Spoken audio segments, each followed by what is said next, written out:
क्या आपको भी लगता है कि IMF का सबसे बड़ा लेनदार पाकिस्तान है? अगर हाँ तो आपका गणित गलत है, क्योंकि ये बाजी तो किसी और देश ने ही मारी है। पर कौन सा है वो देश? कौन है IMF का सबसे बड़ा कर्जदार? टॉप 5 की लिस्ट में कौन कौन आता है और दूसरों को कर्ज देने वाला IMF खुद कैसे कमाता है? चलिए जानते हैं। IMF यानी इंटरनेशनल मॉनेटरी फंड, जिसे 1944 में ब्रेटन वुड्स कॉन्फ्रेंस के तहत स्थापित किया गया है। ये यूनाइटेड नेशंस की एक स्पेशल एजेंसी है और इसका मुख्य काम है फाइनेंशियल स्टेबिलिटी को सिक्योर करना, ग्लोबल मॉनेटरी ऑपरेशन को सपोर्ट करना और अपने मेंबर कंट्रीज की इकोनॉमिक हेल्थ को ट्रैक करना। IMF के लेनदारों में वैसे तो 100+ कंट्रीज हैं, जिनके पास टोटल 155 अरब डॉलर का कर्ज है, लेकिन सबसे बड़ा कर्जदार है अर्जेंटीना। ये साउथ अमेरिका में स्थित एक देश है जो एक तरफ से एंडीज माउंटेन रेंज और दूसरी तरफ अटलांटिक महासागर से घिरा हुआ है। अर्जेंटीना 2.78 मिलियन स्क्वायर किलोमीटर के साथ साउथ अमेरिका का दूसरा जबकि दुनिया का 8वां सबसे बड़ा देश है, जिसकी कैपिटल सिटी है ब्यूनस आयर्स, जिसे 20वीं सदी में वेल्थ का सिनोनिम्स भी कहा जाता था, क्योंकि मिनरल्स प्रोडक्शन और उपजाऊ भूमि ने अर्जेंटीना को इतना पैसा दिया कि ये दुनिया के सबसे अमीर देशों में से एक बन गया और इसे भविष्य की सोने की चिड़िया कहा जाने लगा। 1913 में तो अर्जेंटीना की पर कैपिटा जापान, इटली और स्पेन से भी ऊपर थी और इसकी कैपिटल ब्यूनस आयर्स को साउथ अमेरिका का पेरिस कहा जाता था। लेकिन कहते हैं ना, पैसा कमाने से ज्यादा संभालना आना चाहिए, पर अर्जेंटीना ने ये कला सीखी ही नहीं और धीरे धीरे इस देश में इकोनॉमिक अनस्टेबिलिटी बढ़ती चली गई। 21वीं शताब्दी में ये आर्थिक बर्बादी, कंगाली, कर्ज और मुद्रास्फीति का नया चेहरा बन गया, वो भी सिर्फ कुछ गलत पॉलिसीज और भ्रष्टाचार की वजह से। वोट की राजनीति कर रही सरकार ने दोनों हाथों से पैसे लुटाए और सरकारी खजाना बिल्कुल खाली हो गया, जिसे भरने के लिए ना चाहते हुए भी IMF के सामने हाथ फैलाने पड़े, जिसके लिए 1956 में ये IMF का सदस्य बना और 1958 में देश ने पहली बार $75 मिलियन का कर्ज लेकर अपनी आर्थिक स्थिति को सुधारने की कोशिश की। वही 2001 में 95 अरब डॉलर और 2015 में 57 अरब डॉलर कर्ज के रूप में। इस तरह हर बार कर्ज की रकम बढ़ती चली गई, लेकिन अर्जेंटीना के हालात नहीं सुधरे और आज की डेट में ये $41.79 बिलियन के साथ IMF का सबसे बड़ा कर्जदार है, जो टोटल GDP का लगभग 5.3% है। Next is Ukraine. रूस से दो हाथ कर अपनी इकोनॉमी को गड्ढे में पहुंचा रहा यूक्रेन पूर्वी यूरोप में स्थित यूरोप का दूसरा सबसे बड़ा देश, जिसे पहली बार लोगों ने 1991 में जब सोवियत संघ टूट कर निकला तब एक स्वतंत्र राष्ट्र के रूप में देखा और तभी से यूक्रेन नाटो सहित यूरोपीय यूनियन जैसे गुटों से जुड़ने की कोशिश में लगा हुआ है। ये देश दुनिया के सबसे बड़े अनाज एक्सपोर्टर्स में से एक माना जाता है, लेकिन फिलहाल इसे दूसरी सबसे कर्जदार कंट्री कहा जा रहा है, क्योंकि ये IMF के सबसे बड़े लेनदारों में दूसरी सीढ़ी पर बैठा है और कर्ज लेने की मुख्य वजह है देश में बढ़ती गरीबी, बेरोजगारी और भ्रष्टाचार को मिटाने की कोशिश। लेकिन इस कोशिश को पलीता लगा रही है रूस के साथ छड़ी जंग, जिसे मुकाम तक पहुंचाने के लिए यूक्रेन ने हाल ही में 100 अरब डॉलर यानी कि 8.3 लाख करोड़ के अमेरिकन हथियार और 50 अरब डॉलर मतलब कि 4 करोड़ 15 लाख के ड्रोन्स खरीदने की घोषणा की। पर शॉकिंग न्यूज ये है कि यूक्रेन की GDP $205.74 बिलियन है, जो देश के लोगों को रोजगार देने के लिए ही कम पड़ रही है। तो फिर हथियार खरीदने के पैसे कहाँ से आ रहे हैं? इसका जवाब बहुत सिंपल है, कर्ज, कर्ज और कर्ज। 2024 की एक रिपोर्ट के अकॉर्डिंग यूक्रेन पर टोटल GDP का ऑलमोस्ट 89.80% कर्ज है और कई रिपोर्ट्स तो इसे 90% तक बताती है। मतलब सिर्फ 10% पैसा देश दे रहा है, बाकी तो कर्जदार दे रहे हैं। और इस लिस्ट में भी सबसे बड़ा नाम है IMF का। 3 सितंबर 1992 को IMF का मेंबर बनने के बाद 1998 में देश ने $2.2 बिलियन की विस्तारित निधि सुविधा यानी कि IMF की मंजूरी ली। फिर छोटी मोटी रकम के बाद 2008 में $16.4 बिलियन ऋण के रूप में लिया। इसके बाद भी पैसों का लेन देन जारी रहा और 2022 में रूस के आक्रमण के बाद यूक्रेन ने $1.4 बिलियन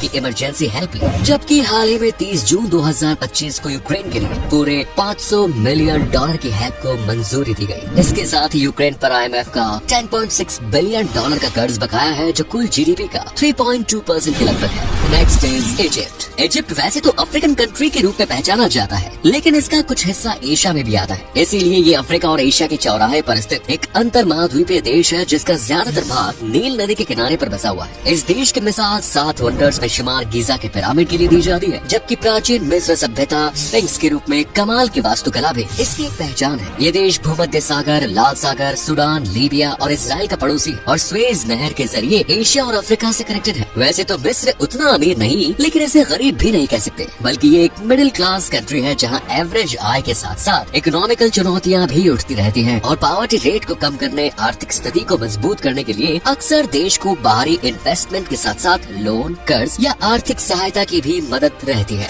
इजिप्ट को फाइनेंशियली हेल्प करने वालों में संयुक्त अरब अमीरात, सऊदी अरब का नाम सबसे ऊपर लिया जाता है, जो देश को अरबों डॉलर का कर्जा दे चुके हैं। लेकिन अगर किसी संगठन या ग्रुप की बात करें तो सिर्फ IMF ही है जो इजिप्ट को भर भर कर पैसा उधार देता है। इजिप्ट ने पहली बार 2016 में IMF का दरवाजा खटखटाया और तब उसे 12 अरब डॉलर आर्थिक अस्थिरता को सुधारने, विदेशी मुद्रा फंड को भरने और रोजगार के अवसरों को बढ़ावा देने के लिए दिए गए थे। कहते हैं कि इजिप्ट ने इस कर्ज का बखूबी फायदा उठाया और इकोनॉमिक अनस्टेबिलिटी को काफी हद तक संभाल भी लिया। लेकिन कर्ज भी तो माया जाल है जो एक बार किसी को उलझा दे तो फिर जिंदगी पर फंसाए रखता है। इजिप्ट के साथ भी यही हुआ क्योंकि देश का वित्तीय घाटा बहुत ज्यादा है, एक्सपोर्ट कम इम्पोर्ट ज्यादा है और एक्सपोर्ट पॉलिसीज लगातार बढ़ता व्यापार घाटा भी देश की रीढ़ तोड़ रहा है। महंगाई आसमान छू रही है और विदेशों में रह रहे लोगों ने पैसे भेजने कम कर दिए, जिस वजह से विदेशी मुद्रा भंडार भी खाली हो रहा है। कुल आबादी का लगभग 60% हिस्सा आज गरीबी रेखा से नीचे जीवन जी रहा है। आज भी ये देश आर्थिक रूप से कर्ज की लाठी लेकर चलने को मजबूर है।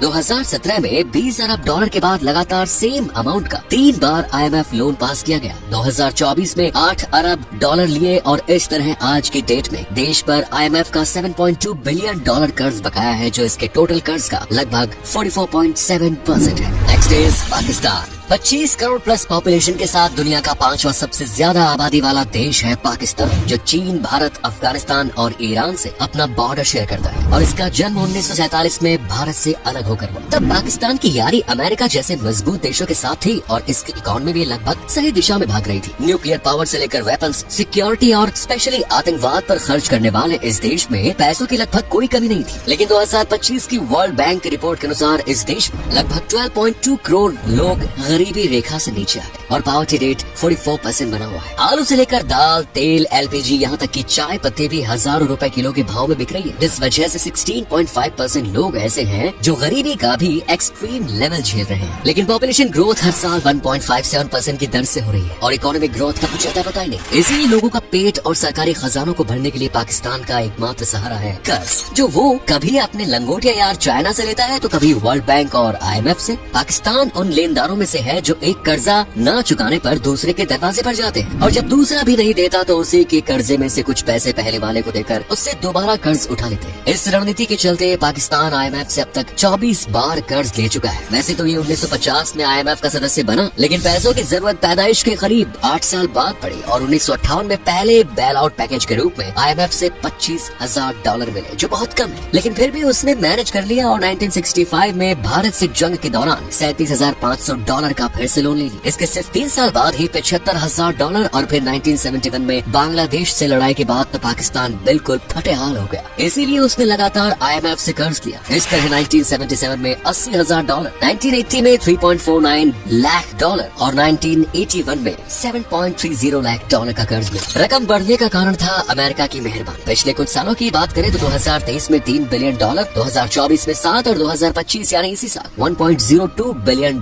के कर्ज के साथ पाकिस्तान पर IMF का टोटल पैसा होता है $6.7 बिलियन का कर्ज। And last is Ecuador. अपनी बायोडाइवर्सिटी और कमाल की वाइल्ड लाइफ के लिए फेमस इक्वाडोर दक्षिण अमेरिका में भूमध्य रेखा पर स्थित है, जिसकी राजधानी है क्विटो और सबसे बड़ा शहर है गुआयाकिल। दोस्तों, इक्वाडोर की ज्योग्राफिकल लोकेशन भी बड़ी कमाल की है। कोस्टल लाइन्स, एंडीज पहाड़, अमेज़न वर्षावन और गैलापागोस जैसे द्वीप समूह की वजह से यहाँ गैलापागोस पेंगुइन, इगुआना और विशाल कछुए देखने को मिलते हैं। दोस्तों, इक्वाडोर की इकोनॉमी ऑयल और एग्रीकल्चरल एक्सपोर्ट पर डिपेंड है, लेकिन सही रणनीति की कमी, भ्रष्टाचार की वजह से बेरोजगारी, आय असमानता और गरीबी लगातार बढ़ती जा रही है, जबकि प्राकृतिक आपदाएं और क्लाइमेट चेंज भी इसे इकोनॉमिकली काफी डिस्टर्ब कर रहा है और स्टेबिलिटी के लिए इक्वाडोर ने लोन का रास्ता इख्तियार किया।